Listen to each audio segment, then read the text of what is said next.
Coal blocks की नीलामी के खिलाफ राज्य सरकार के सुप्रीम कोर्ट जाने पर सियासत तेज हो गई है। इसे लेकर बीजेपी ने राज्य सरकार पर सवाल उठाए हैं, लेकिन बीजेपी की सहयोगी आजसू ने इसे लेकर सरकार का समर्थन किया है।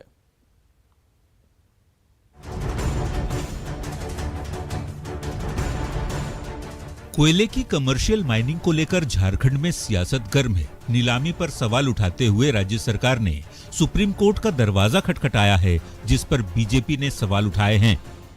बीजेपी का कहना है कि कोल ब्लॉक की नीलामी से राशि राज्य सरकार को ही मिलनी है, लिहाजा सरकार उस पैसे को विस्थापितों के पुनर्वास और रोजगार पर खर्च कर सकती है। बाबूलाल मरांडी ने सीएजी की रिपोर्ट का हवाला देते हुए कहा कि कोल ब्लॉक की नीलामी से लाभ ही होगा, साथ ही कोयले की लूट भी खत्म होगी। विस्थापितों का पुनर्वास करना ही राज्य सरकार का काम है। केंद्र सरकार तो कभी करती भी नहीं है। फिर लोगों को रोजगार देने का काम भी राज्य सरकार का काम है। हम तो चाहेंगे कि जितनी भी खदानें हैं, कारखाना है, तो राज्य सरकार कानून बनावे और 85% जॉब वहां के विस्थापित प्रभावित लोगों के नाम से वो रिजर्वेशन कर दे। हमारी पार्टी साथ देगी विधानसभा में उस बिल को पास कराने में। बीजेपी जहां राज्य सरकार के सुप्रीम कोर्ट जाने पर सवाल खड़े कर रही है, वहीं उसकी सहयोगी आजसू ने इस मुद्दे पर सरकार का साथ दिया है। सुदेश महतो ने कहा है कि राज्य सरकार को अपनी बात रखने का हक है। राज्य सरकार अपना पक्ष की बात करने का हक है। राज्य सरकार को अपनी बात करनी चाहिए, टेबल डिस्कस होना चाहिए। ये कोर्ट जाना वो एक मध्यस्थता के लिए हम लोग जाते हैं। आदरणीय उच्च न्यायालय के लिए गए तो मध्यस्थता के लिए गए। हमें पूर्णतः इस पर भारत के कोल मंत्रालय के साथ अपने और अपने प्रदेश के हितों पर चर्चा करनी चाहिए। कोयले की कमर्शियल माइनिंग के लिए नीलामी प्रक्रिया शुरू करने का राज्य सरकार विरोध कर रही है। सरकार की दलील है कि कोरोना संकट के कारण कोल ब्लॉक्स की उचित कीमत नहीं मिलेगी, वहीं इससे आदिवासियों की जिंदगी भी प्रभावित होगी। जबकि केंद्र सरकार का तर्क है कि इससे सालाना करीब 20,000 करोड़ के राजस्व की प्राप्ति होगी। साथ ही कोयले का उत्पादन बढ़ने से ऊर्जा के क्षेत्र में देश आत्मनिर्भर भी बनेगा। संजय कुमार सिन्हा, न्यूज़ 18, रांची। मनरेगा की तर्ज पर शहरी श्रमिकों को भी रोजगार देने की कोशिश में सरकार जुट गई है। मुख्यमंत्री श्रमिक योजना के तहत शहरी क्षेत्र के मजदूरों को 100 दिनों के रोजगार की गारंटी दी जाएगी। वहीं काम मुहैया नहीं करा पाने पर मजदूरों को बेरोजगारी भत्ता दिया जाएगा।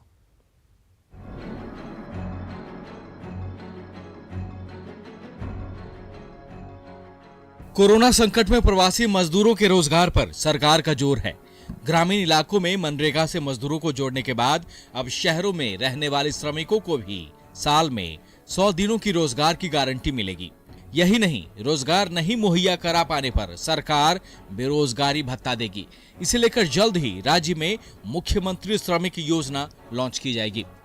तो ये मुख्यमंत्री श्रमिक योजना जो है, इसमें जो हमारे अकुशल श्रमिक हैं शहरी क्षेत्रों में, नगर निकाय में जो रहते हैं, उनको 100 दिन के रोजगार की गारंटी इस स्कीम में दिए जाने का प्रावधान किया जा रहा है।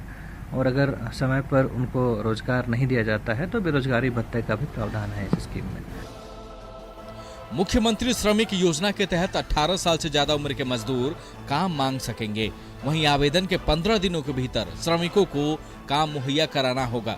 सरकारी एजेंसियां या नगर निकाय काम मुहैया नहीं करा पाने पर 15 दिन बाद बेरोजगारी भत्ता देगी। इसके तहत पहले महीने में न्यूनतम मजदूरी की 1/4 राशि आवेदक को दी जाएगी, दूसरे महीने में न्यूनतम मजदूरी की आधी राशि, जबकि तीसरे महीने में न्यूनतम मजदूरी दी जाएगी। शहर में बहुत सारे फैक्ट्री भी है, बहुत सारे कंपनी भी है, बहुत सारे होटल भी है, बहुत सारे काम करने के लिए औद्योगिक नगरी में बहुत सारे संभावनाएं हैं।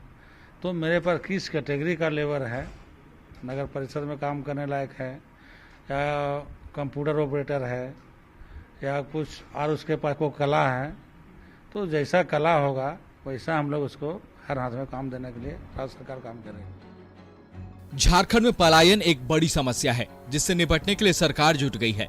सरकार का लक्ष्य हर हाथ को काम देने का है। भुवन किशोर झा, न्यूज़ 18, रांची। रांची में अब तक वेंडर मार्केट को नहीं खोलने पर सवाल उठने लगे हैं। इसे लेकर मेयर ने रांची जिला प्रशासन और सरकार पर निशाना साधा है वहीं सरकार के मंत्री ने पूरे मामले को लेकर सीएम से बात करने की बात कही है।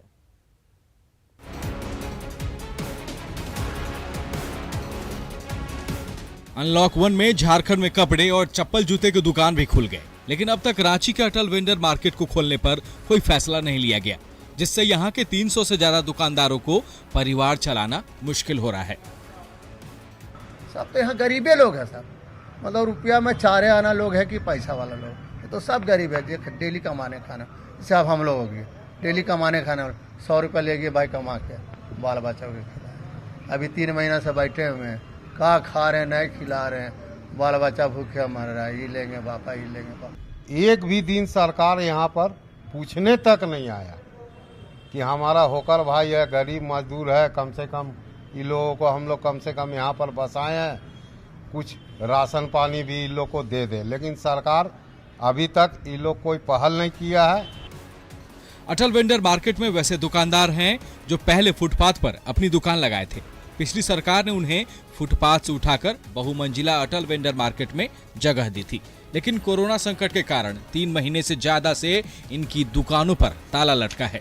मेयर ने इसके लिए रांची प्रशासन और सरकार पर सवाल उठाए हैं। वहीं मंत्री दुकानदारों की परेशानी से मुख्यमंत्री को अवगत कराने का भरोसा दिला रहे हैं। डिजास्टर मैनेजमेंट एक्ट के लिए लगातार मैंने डीसी को पत्र लिखा, लेकिन डीसी ने कानून का ध्यान नहीं दिए। जो वर्तमान सरकार है वो सरकार के इशारे पर काम कर रहे हैं, इसलिए जो वेंडर है वो पीस रहे हैं। मैं माननीय मुख्यमंत्री के संज्ञान में ये बात लाऊंगा, और विभाग भी माननीय मुख्यमंत्री जी का है, नगर विकास विभाग, लेकिन जहां तक मेरी जानकारी है इस तरह का कोई निर्देश नहीं है कि अटल वेंडर मार्केट को नहीं खोला जाएगा। सरकार के मंत्री खुद कह रहे हैं कि वेंडर मार्केट को बंद रखने का कोई आदेश नहीं दिया गया है, तो फिर जिला प्रशासन ने अब तक वेंडर मार्केट को खोलने की इजाजत क्यों नहीं दी? उपेंद्र कुमार, न्यूज़ 18, रांची। आगे बढ़ते हैं। राज्यसभा चुनाव के बाद प्रदेश की राजनीति अब बेरमो और दुमका विधानसभा उपचुनाव पर टिक गई है। बेरमो से विधायक रहे राजेंद्र प्रसाद सिंह के निधन के बाद कांग्रेस जहां एक कद्दावर चेहरे की तलाश में है, तो वहीं बीजेपी सोच समझकर रणनीति बनाने में जुटी है।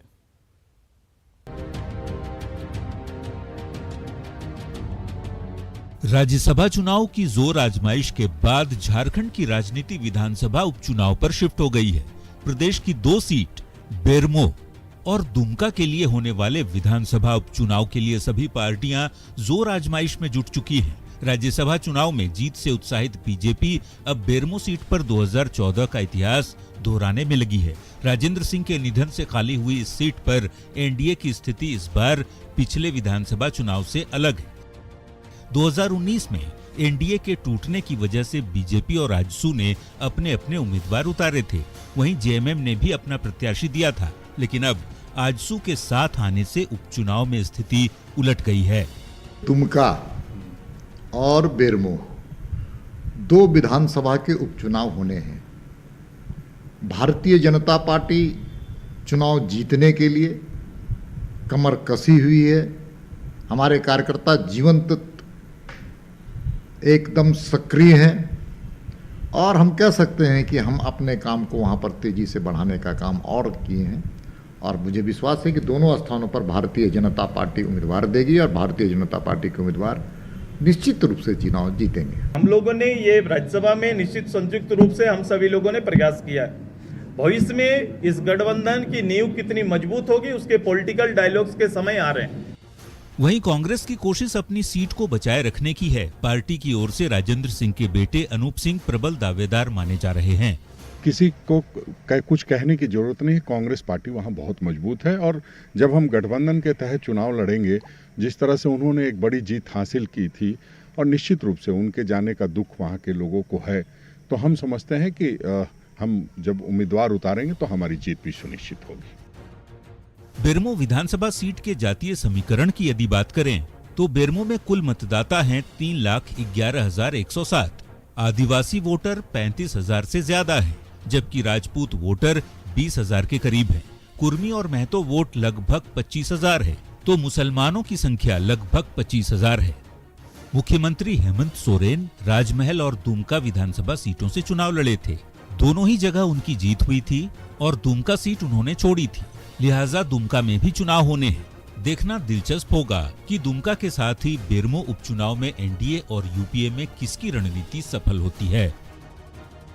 न्यूज 18 के लिए रांची से संजय कुमार सिन्हा की रिपोर्ट। देवघर में रघुवर सरकार की महत्वाकांक्षी डोभा निर्माण योजना भ्रष्टाचार की भेंट चढ़ गई। 4 साल पहले डोभा निर्माण की स्वीकृति दी गई, पैसे भी खर्च किए गए, लेकिन धरातल पर अब तक ये योजना कहीं नजर नहीं आ रही है।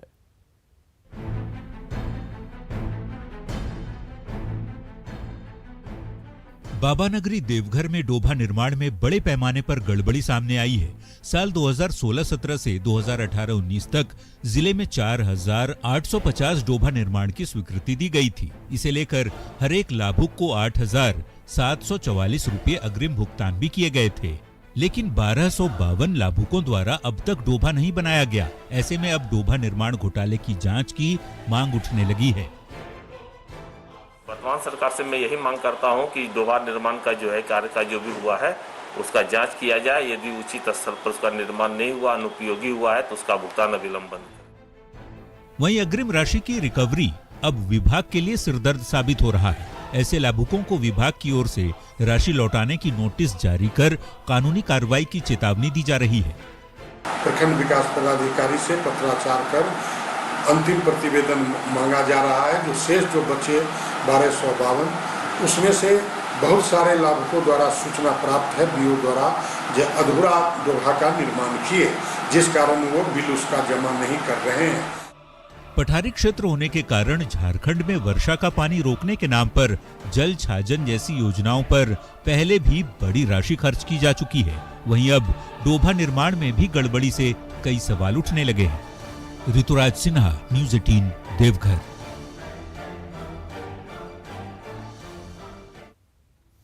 झारखंड में जियोलॉजिकल सर्वे ऑफ इंडिया के सर्वे में कई गोल्ड माइंस मिलने के संकेत मिले हैं। पहाड़ डीहा और पड़ासी में सोने के खदान मिलने के बाद पूर्वी सिंहभूम के भितरटाही में भी गोल्ड माइंस मिले हैं। 290 स्क्वायर मीटर स्थित सोने के भंडार में करीब 0.34 मिलियन टन सोना होने का अनुमान है।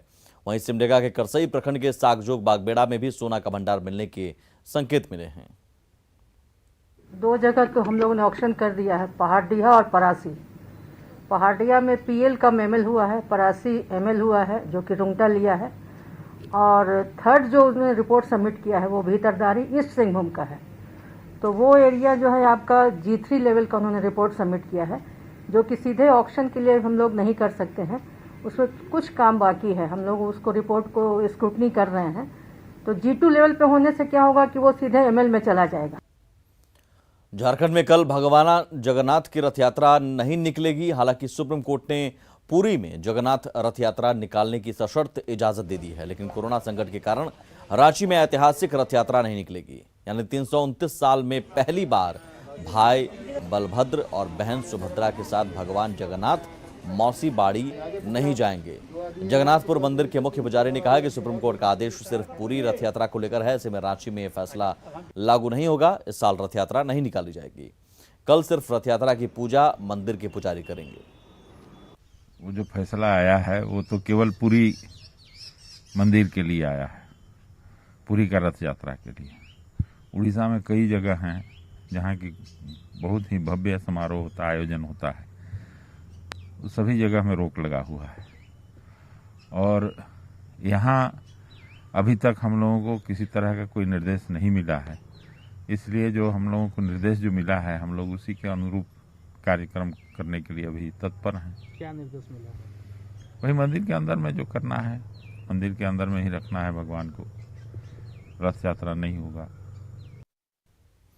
लातेहार में कोल माफियाओं के खिलाफ एसआईटी को बड़ी सफलता मिली है। एसआईटी ने 5 कोल माफिया को गिरफ्तार किया है, जिनके पास से दर्जनों स्टाम्प, कई मोबाइल और कंप्यूटर बरामद किए गए हैं। इन आरोपियों की गिरफ्तारी लातेहार के अलावा पलामू और रामगढ़ से हुई है। इन लोगों पर बालूमाथ से 6000 टन कोयले के अवैध कारोबार का आरोप है। एसआईटी की इस कार्रवाई से कोल माफिया में हड़कंप मचा हुआ है। इस एसआईटी टीम के द्वारा 5 लोगों की गिरफ्तारी की गई है, जिसमें से कि चेतलाल राम, मिथुन साव, पवन कुमार, ये तीनों लातेहार के रहने वाले हैं, और संतोष कुमार मिश्रा डाल्टनगंज का रहने वाला है, और अमित कुमार केसरी रामगढ़ जिले का रहने वाला है। इन 5 व्यक्तियों की गिरफ्तारी की गई। इसमें से जो पहले 3 व्यक्तियों का नाम मैंने लिया, ये लोग मूल रूप से यहाँ लातेहार में रहकर अवैध कोयले के कार्य को संचालित करने का काम किया करते थे। और संतोष कुमार मिश्र का लिंक का कार्य था ये, उसमें अवैध कागजात उपलब्ध कराने में संतोष कुमार मिश्र और अमित कुमार केसरी की भूमिका सामने आई है। गुमला में न्यूज 18 की खबर का बड़ा असर हुआ है। सिविल सर्जन ने नवजात की मौत मामले की जांच के आदेश दिए हैं। सिविल सर्जन ने कहा कि मामले में परिवार वालों की लापरवाही भी सामने आई है। दरअसल चैनपुर के बेंदौरा गांव में एक महिला प्रसव पीड़ा से कराहती रही, लेकिन ना तो एम्बुलेंस आई, ना ही स्वास्थ्य कर्मियों की मदद मिली। ऐसे में महिला ने सड़क किनारे ही बच्चे को जन्म दे दिया, लेकिन 2 दिन बाद नवजात की मौत हो गई। उसके परिवार वालों ने इसकी गंभीरता को नहीं समझा और उसे लेकर वो वापस चले गए हैं। और बच्चा एक शुक्रवार की उसकी डिलीवरी हुई, सैटरडे शाम को उसकी डेथ हुई। अभी तो कारण भी नहीं पता कि आखिर बच्चा का डेथ किस लिए हुआ। अब बच्चा ठीक ठाक था नहीं था, हम कुछ अभी क्योंकि इसको देखा ही नहीं गया तो नहीं कर सकते। कोरोना काल में एक तरफ लोग कोरोना से जंग लड़ रहे हैं, तो कई ऐसे भी लोग हैं जो कोरोना से मानसिक लड़ाई भी लड़ रहे हैं। कोई आर्थिक तंगी से जूझ रहा है तो कोई रोजगार के लिए। सरायकेला के राजनगर प्रखंड अंतर्गत मुड़ियापारा गांव से ऐसी ही खबर सामने आई है, जहां का एक युवक आर्थिक तंगी से परेशान होकर मानसिक रूप से बीमार हो गया। अब घर का माली हालत बेहतर नहीं है तो परिवार भी अपने बेटे का इलाज करा पाने में असमर्थ है। हालांकि राजनगर पीएचसी में युवक की जांच की गई है और अब उसे रिनपास भेजने की तैयारी की जा रही है। इनका पिछले 2 महीना से इनका मानसिक संतुलन धीरे धीरे बिगड़ जा रहा है। यहाँ तक कि 2 दिन पहले से इनका खाना पीना भी बंद हो चुका है और ये ऐसे स्थिति में ही खड़े हैं। ये एक तरह से सिजोफ्रेनिक डिजॉर्डर है, मेंटल डिजॉर्डर है, जिसके चलते इस टाइप के सिचुएशन होते हैं। हम लोगों ने इसको रिनपास में भेजने का प्रावधान कर दिया है। और इसी के साथ इस बुलेटिन में इतना ही, लेकिन आगे भी खबरों का सिलसिला लगातार जारी है।